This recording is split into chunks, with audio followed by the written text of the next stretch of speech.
30 years of experience in environmental protection, we feel that we are well placed. We have the track record to be involved, to be more actively engaged in disaster risk reduction. And there we are hoping to be able to partner with NDMA and others. We have ideas about training youth so that they can be more employable. All of that as part of disaster risk.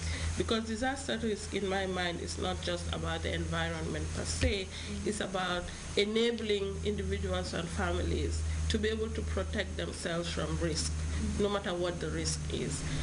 If somebody has employment skills, you can go and access the job market, or you can start a business, that thereby generating income that you can save, so that if there is a disaster, you have something to fall back on.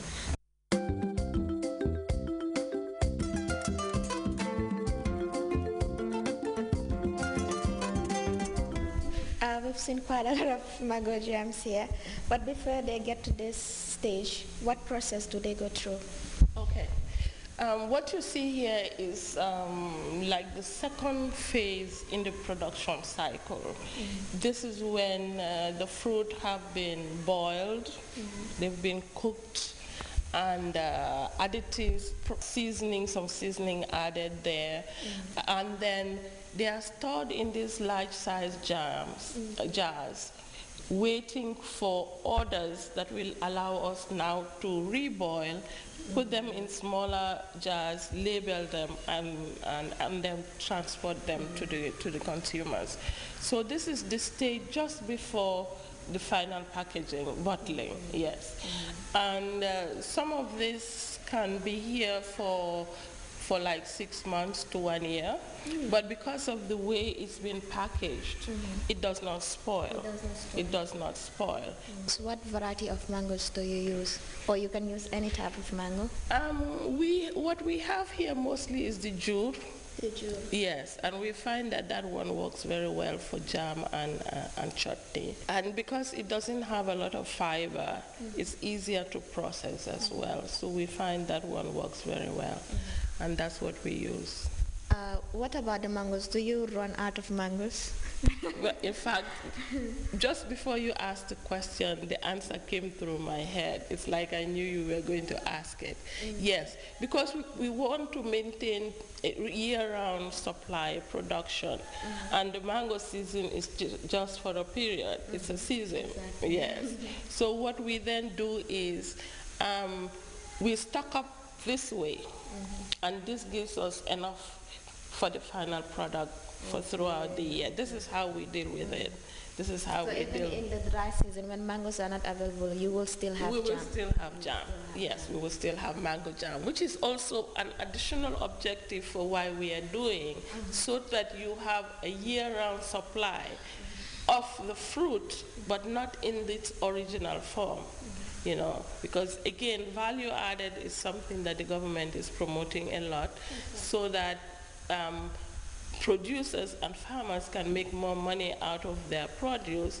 They need to consider these or link up with the private sector or organizations that are able to give them more money, because they are making more money out of it by making jam and the dried mango, as I mentioned earlier on.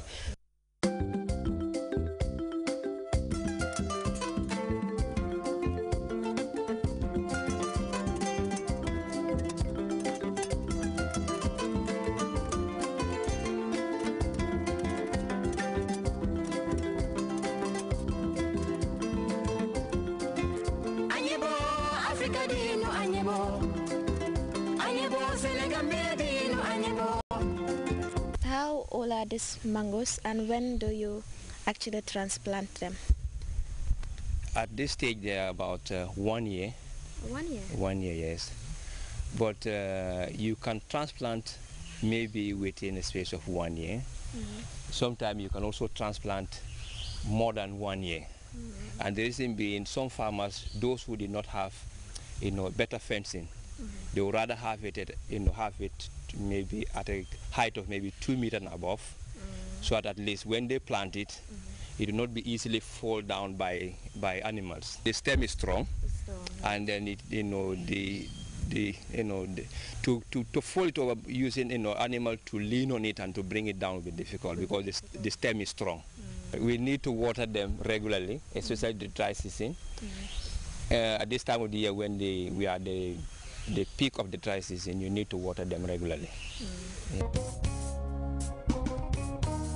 Well, as we slide into the show, we remind you that you're watching Seasons coming to you from the Gambia radio and television services. Well, some time ago you were at the Sandika, where you met so many women who are involved in selling mangoes. There are mango vendors and other vendors. How was it like at the Sandika? It was the Sandika at the Brikama market. It was great to meet great women who are trying to do their bit. That is their form of daily income.